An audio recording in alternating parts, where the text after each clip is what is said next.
Welcome to Marketing MASH, brought to you by themarketingscope.com. Hi, I'm Eric Vidal, Editor and Chief Content Officer at The Marketing Scope. So today we're going to talk about webcasts and online events. And today I have somebody from INXPO, who's one of the leading providers or technology providers of webcasts and online events. And that's Kathy Pudi, VP of Marketing. Welcome, Kathy. Hi, thank you for having me. Thank you. So listen, I can talk for hours about this topic because I love it. I've been using webinars, webcasts since like 2000, and I've been doing virtual events for quite some time. And I have to tell everyone, just so they know, we just recently switched over to the INXPO platform. So thank you. I love it. I'll go on and on later about it. But let's talk about webcasts for a second. So webcasts and webinars have been around a long time. And it's funny because, a lot of the marketers love to talk about the new shiny stuff all the time. Social media marketing, account-based marketing now is hot again, and just all the hot stuff. And webinars and webcasts don't get talked about a lot lately. But in all the research reports, what are the top 10 or top 20 programs that you use for lead gen, or what are the top 10 or 20 programs you use that you find most effective? They always rank in the top 5. And we've done 2 reports in the last 3 years maybe, and I think it was number 3 and number 4 for most effective. So why do you think that is? Why are people still using webinars and webcasts? Yeah, I think, it's interesting. They are always ranked high, and I think it's because the ROI is there. Webinars started as audio and PowerPoint, and they were typically used for top of the funnel tactics as lead generation and driving new prospects to your content and, for awareness purposes. And now, they really are being used throughout the buyer's journey. And, the ROI happens to be there because you get so much data, behavioral data, engagement data on top of just demographics, right? So, marketers are now really incorporating webcasts and digital or online events into their content marketing strategies to really help lead qualification and lead nurturing throughout the process.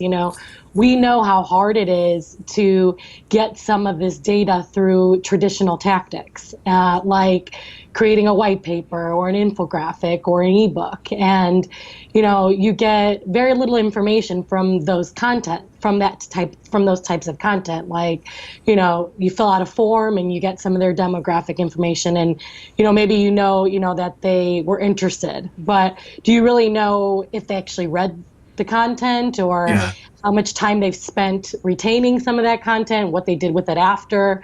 So, webinars really and webcasts really allow you to, take it a step further and create a live engagement component around that content. So, they're not only being used to repurpose content, but also to create new content and another way to deliver the content to your prospects and your audience. I'm so glad you brought up data, because I want to talk about that. Let me go back one second. So we talked about webinars, and I know on your site and in your company, you guys call them webcasts. And so please correct me if I'm wrong, but the definition out there of a webinar is traditionally slides and audio. It's very engaging. There's a lot of collaboration pieces to it. And a webcast is a little different because it adds a video component. And I know that you guys, video is huge. Everyone's doing video now. And so I know you're getting a lot of requests to do videos. So the webinars have kind of evolved, and they're webcasts now because there's video and there's the ability to do high-end video, and you guys do HD video. So is that a good way to just kind of define those two terms? Yeah, I think it is. You can think about broadcasts webcasts. I think, that video component is the one that, brings that content to life. And at INXPO, we really believe that video is the most authentic way to bring content and conversations to life. And so, like you mentioned, webinars started as audio and slides and not a whole lot of two-way conversation or dialogue happening. It was very one-way distributed content by a speaker or subject matter expert delivering the content to the audience. And today, it's really about making your audience a part of the conversation and giving them the opportunity to influence your programming, because they're looking for content that really resonates and that they're interested in. The days are over where we're sending content, just sending content. Marketers today are really trying to tailor and personalize content to their audience and their prospects' needs. And, there are great ways to do that today with webcast programming. You can use engagement features like polling or surveys within your programming and really understand what your audience is looking to hear and then tailor your content and your program based on the results you're getting from your audience. And let's talk about that for a second. You talk about polling and surveys and some of these collaboration pieces, and that's the data. That's part of the data. When you talked about why marketers find webcasts and virtual events, because you guys do have a virtual event platform, and I know you have a lot of data and insight on that. And a virtual event, just for everyone who doesn't know, it's like a virtual conference or virtual trade show. That's the easy way. And I know you guys explain it a little differently. It's more about the virtual space and a virtual environment. It's an experience. But just for those who don't know what that is, it's a virtual event or conference. And the data you get it's not just a lead, so you get the demographic information on the lead and you send that to sales, but you get the interest, behavior. What did they say in the survey? What questions did they ask the speaker? Or if you're in a virtual event and they go to a booth, what questions did they ask somebody at the virtual booth? What ebooks did they download in the virtual library? I mean, it's a little Big Brother-ish, but what conversations were being had inside the webcast or even in the social or networking lounge that you have? And it's leveraging that information to better understand your audience and better tailor your next conversation to them. And so I know sales loves it.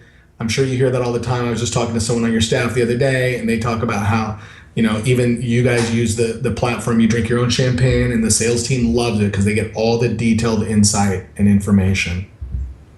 Yeah, and I think, one big trend we're seeing is, marketing automation came on board now. And, we are integrating into marketing automation platforms to really take all of this event activity data and behavioral data and push it back to your map automation platform so that you can really slice and dice your data, work on lead scoring and qualification so that you really can speak to, you're doing something beyond just collecting, right? You're now analyzing the data that you're collecting and being smarter with the way you're doing your follow-up and your nurturing. And our sales team loves it. And a lot of our customers are really seeing some tremendous value, from some of the things that they're doing with us. They've got really advanced lead scoring map and methods that they're using to really understand, what are these interests and how can I, understand how my follow-up should proceed. So,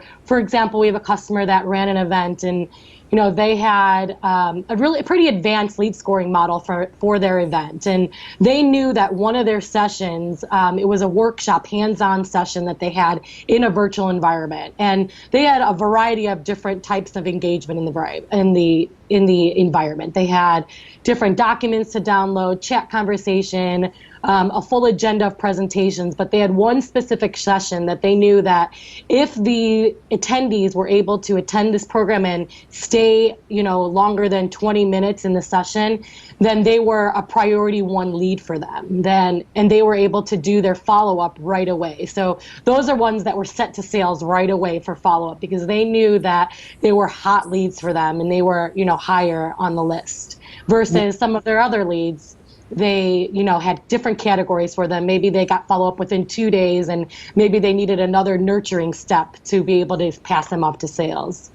Yeah, but Kathy, even if someone doesn't have a marketing automation platform in place or they don't have their virtual event platform integrated, Yep, you can still get that information inside your platform, right? I mean, you can do scoring. So if absolutely. this person downloads an ebook, they get 10 points. If they ask a question, they in a webinar they get 6. If they answer a certain survey question this way, they get 15, et cetera, et cetera. And then so at the end of the event, you can categorize them, break it down and say, all right, sales, this is a level 1 lead. They have 30 points.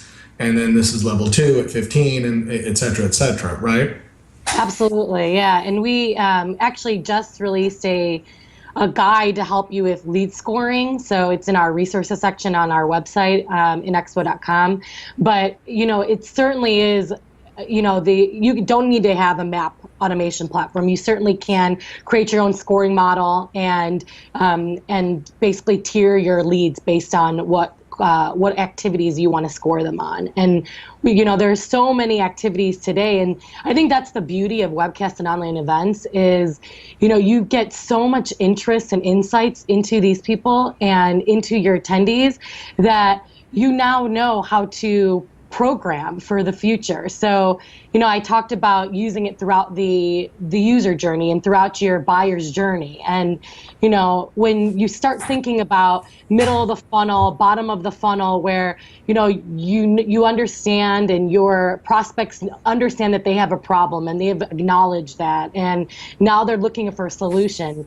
Here's your opportunity to understand what solution and what topics they're most interested in and provide them with the content that they're most interested in and drive them to those assets. And that's really important, especially even post-purchase is, now they're looking for best practices and how to be successful, right? Once they've bought your product or service. And I think that's, one thing that we have really seen just from the beginning of online events and from the beginning of webcasting is, the adoption is there. Marketers are using these tactics in their marketing mix today, and it's all about how we can make them more successful. And it's really about educating them and providing them with that level of service so that they can understand how to, because everybody wants to be bigger and better the next event, right? Like you do an event or you do a webcast and now it's like, how can I trump the last one I did? And so it's using the data from that last event,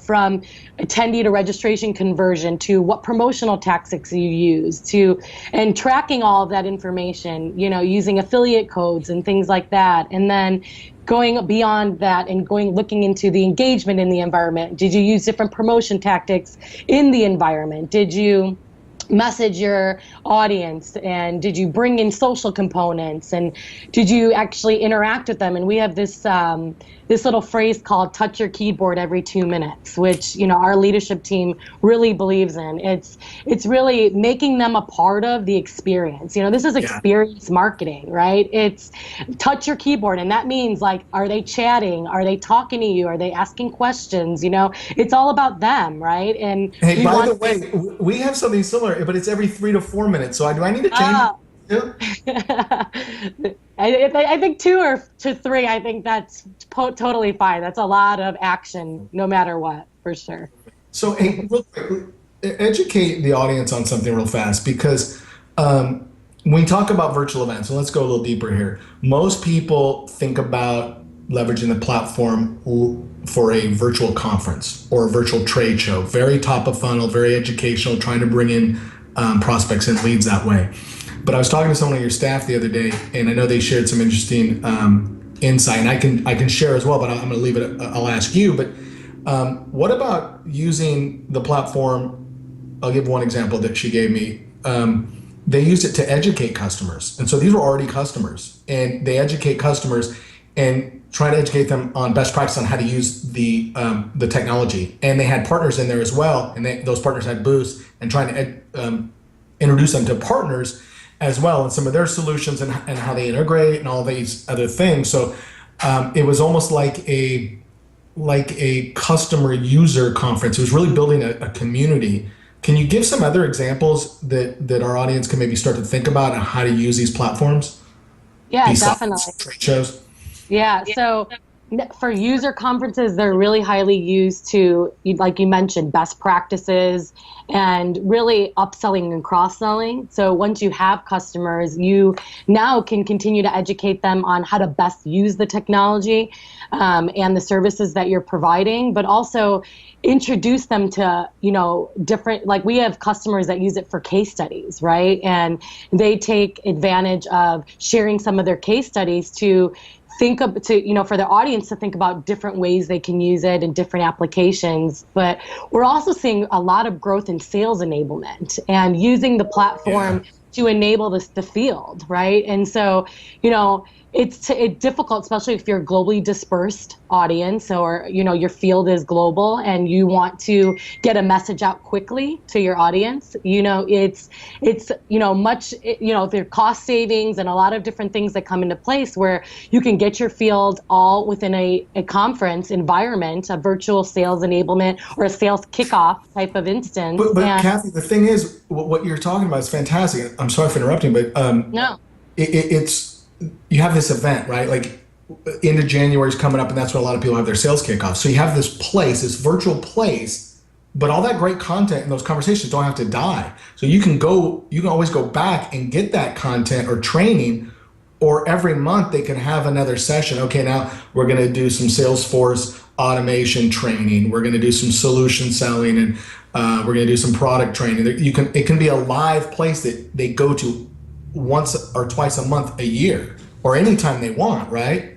Definitely. I mean, we have a customer that uses, they had a sales kickoff, for their annual sales kickoff, which they had a virtual extension to it. And then they have a series of programs throughout the year, and they just leverage the same environment and just refresh the content. So they'll have, different ongoing training throughout the environment. They'll also have, certification, based on different products they're releasing and launching. And, it's a nice way to check out things on demand if you're not available to consume it live, but also you can talk to others and, get that conversation, because there's nothing better than sharing stories, right? And using those stories in the field, different use cases, different success stories, different data that your customers might be seeing. So there are a lot of different applications, and, from ongoing training to even corporate communications. A lot of our enterprise customers are using these for their employee engagement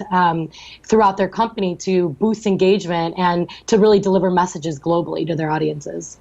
That's great.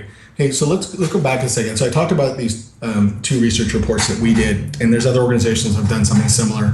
And you constantly see webinars and webcasts high up there.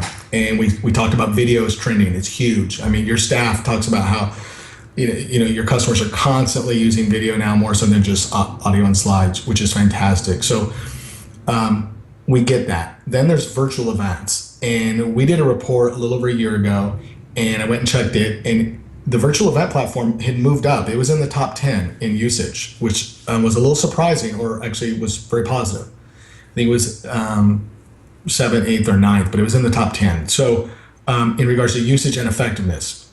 But when we asked, why don't you use it more, just like we asked some of the other platforms or other programs, the answers were, there was a few different answers, and let me share those with you. One of them was, they're not easy to do. They're not as easy as a webinar or a webcast. And so therefore we leverage partners, or we go to media companies like the Marketing Scope to do these. So how can we start to make it easier, or how is the industry making it easier for people to actually get started on these? And I'll set this up with our team. I know sometimes it's a challenge, but the good news is, we analyze this all the time. And I think the number is, it's about 25% harder for our team now. When I say harder, just it takes more effort, more calories to put on a virtual event than it does a webcast. So is that 25% worth is that effort is the juice worth the squeeze? And it is. It's worth 50, 60, 70%, sometimes more, 100%. But how can these other companies get to that level to make it so it's not so challenging? Yeah. And by the way, this was a little over a year ago, so maybe it already has changed, but maybe you can share some of that insight for people who are looking to start to do virtual events or do more of them. Yeah.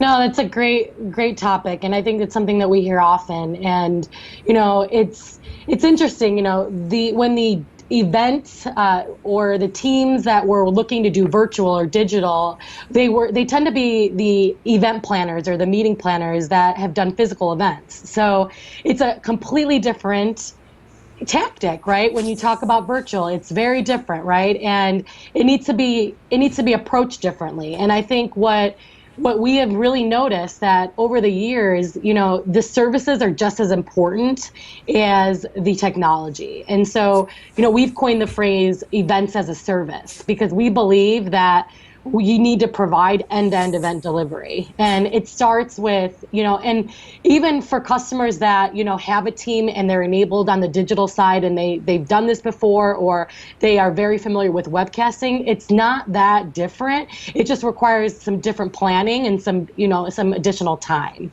And the nice thing about is that we provide self-service options. So we have the ability to train or complement your team either for a fully self-service or a hybrid type of service model where we can train your team to deploy your own events, which is, that's where you'll see a lot of cost savings. You'll be able to kind of rinse and repeat some of the events you're doing. Like Marketing Soap, you guys did an event and now you guys do your own events, right? Rinse and repeat over and over. And all you have to do is refresh the content and the branding and your promotions and you can go, right? But then we also have, the services and the consultative approach where if you are new or haven't done very many and looking to have some, white glove service, we do have a full service option where, we will work with your team from, strategy all the way to measurement and provide you with guidance throughout the way to really help you become successful. And then, at INXPO, we really believe that your first event is always full service. We know that it's something that we believe that we need to set you up for success. And so we try to provide full service support on your first event and then shadow you through your next one and then provide you with the guidance to get you to that self-service model. Yeah. Yeah. So self-service is one, creating a task list. So you learn from that first event. Yeah, playbook. Rinse and repeat. One of the things I always tell my team, like, you sure you noted everything, right? Keep a detailed task list so it's just rinse and repeat. Hey, so you don't need to name names, but let's talk about, and I've talked to some of the people on your team about this, and then I'll share some stories. What are some things to tell the audience to avoid not to do? What are some things not to do? And some funny things that either your team has done or some of your customers have done. And I'll kick this off, some things not to do. And this is a large company. I won't name names, but they put on a virtual event, like you said. And this was a while back. This is 3 or 4 years ago. But they went down the task list and they were thinking about everything they needed to do except one thing, and that was promotion. And completely forgot. Didn't even realize until the day of when it's starting, and they had 9 people on the production side, speaking this, that, and the other, and they only had 7 people attend, which they had more people behind the scenes than actually there. The good news is, it was embarrassing that, and those 2 people that I won't name, but they were embarrassed. They had egg on their face. The good news is they turned around and slapped themselves, pulled up their pants and tightened up the belt. And they actually just did a big on-demand promotion campaign. They promoted all the on-demand content and they got hundreds and hundreds of people that came within the next 3 weeks. But, and they were able to drag it on and they were able to kind of push the executive off a little bit so they didn't, have to report those numbers right away. But that was a big one. Do you have any others to share? Yeah, and just to piggyback off that, if you build it, they're not going to come, right? Yeah. So we hear that time and time again, and we have actually, now added audience acquisition services to our offerings because we believe in promotion so much, right? And that's the only way our customers are going to be successful, right? If they get the people there, but also get them to engage and find value out of the program. And I want to talk to you about that offline, by the way. I want to talk to you about that. I need some advice there. Okay, definitely. Yeah. So some of the other things, and I could come up with quite a few, but one is repurposing physical event content for the virtual environment. So just taking everything that you've created from either a physical event or from other tactics and just throwing it into a virtual environment. So that is just not the best way to do things, because we know that people consume on the internet differently than they do in a physical environment. And also, a white paper in an environment might not be the best component, right? Or the best element. You might want to wrap live engagement around it and make it more of an experience, right? And we know bite-sized content and bite-sized learning and thought leadership and awareness, those are the things that are most effective. So a 2-hour thought leadership session live might not be great for an online or a webcast. You might want to pare it down to a 30-minute segment and then maybe break it into a series, right? So that you can promote a program series and have them to come back for the next portion or the next chapter of your content. Yeah. Here's another one. I know you guys help with some tips that your team gives our team and your customers, right? What to do when speaking, or what to do with your subject matter experts, and tell them to do these things. And I'll be honest with you, a few years ago when I worked at a company, we were diligent. We were so good about it. And it seems like the last few years, we all as an industry, people just are getting sloppy. And what I mean by that is I worked at a company where we had these signs that we put on outside our cubicles or outside an office saying, webinar in place, don't bother, please, and stuff like that. But or having water next to you, just in case you get clogged up or you need to clear your throat. All these little things, turning off your mobile phone. I was doing a virtual event, and we were doing a live video like this, and they didn't have it on their office, and someone walked in during the video and put something on the person's desk, and then said, "Hey, what are you doing?" Yeah. And the guy's like, "Hello, special I'm live. guest." I've got 400 people, right, listening. Yeah. And then the guy's just like, oh, and then walks off. And we had a great laugh about it, but I could tell he was embarrassed. He was red. It was obvious. You can see. And I mean, that's one. The other one here, and this is one of my favorites. This is an oldie but a goodie, but it's the same thing. Doing it at home or in the office, finding that space. And I'll be honest, I think I heard there was a gardener or someone in the background I heard, or a car go by on your side, right? Those things happen. But this lovely woman, who I'll leave nameless, but she's a best-selling author about virtual learning. And she was in the middle of a webinar, and her dog starts barking right at the sliding glass door right next to her. And I was the moderator. I said, listen, we'll call her Cindy. Cindy, go ahead and take care of that. Let me, I got a question from the audience. Let me ask. So I was taking a question from the Q&A component. Well, she didn't mute, and she starts to yell at her dog, and we can hear everything. And her dog had a funny name like Pookie, and she was yelling about Pookie. Mama's so mad at you. Mama's going to kick you. Mama's going to kick you. And she just started getting mad and talking about how she's going to kick her. And everyone just started lighting up on the I am, and I'm calling PETA, I'm not buying her book. And we had literally 72 people drop within 3 minutes. Yeah. And there was 175 or almost 200 people on the thing. And then everyone just kind of slowly dropped, and wasn't good for her. Twitter blew up on her, and blah, blah, blah. Yeah. So. No, I mean, I think there's the right balance of preparing and planning for a live broadcast.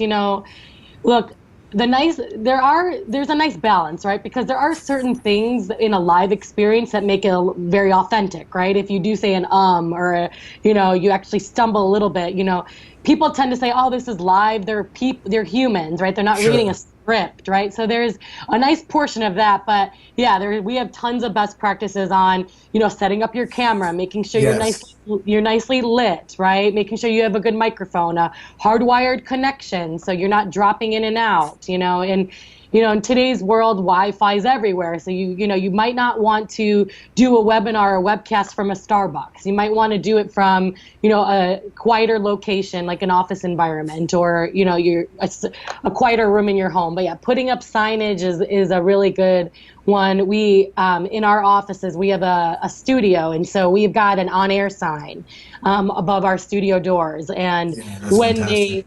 And when we have a live program going on, the on-air sign goes up and it's big and red and it's right in your face. So everybody knows there's a live program and they kind of got to, be a bit more quiet. There's also another thing, is not every subject matter expert deserves a microphone. Okay. Like seriously, like there are ways that you can find the talent and mine and develop your talent internally to be able to speak to a virtual audience.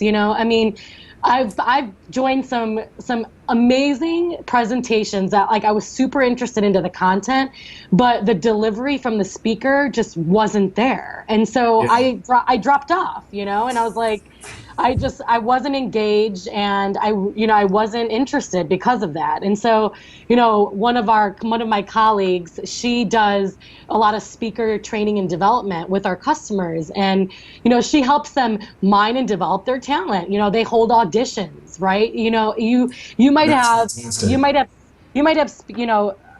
colleagues in your organization that do stand-up comedy. Right? They would be the perfect, or have studied journalism in school or something like that. They would be the perfect candidates to deliver some of the content that you're creating. And, you can get different speakers from different areas like that have that presence.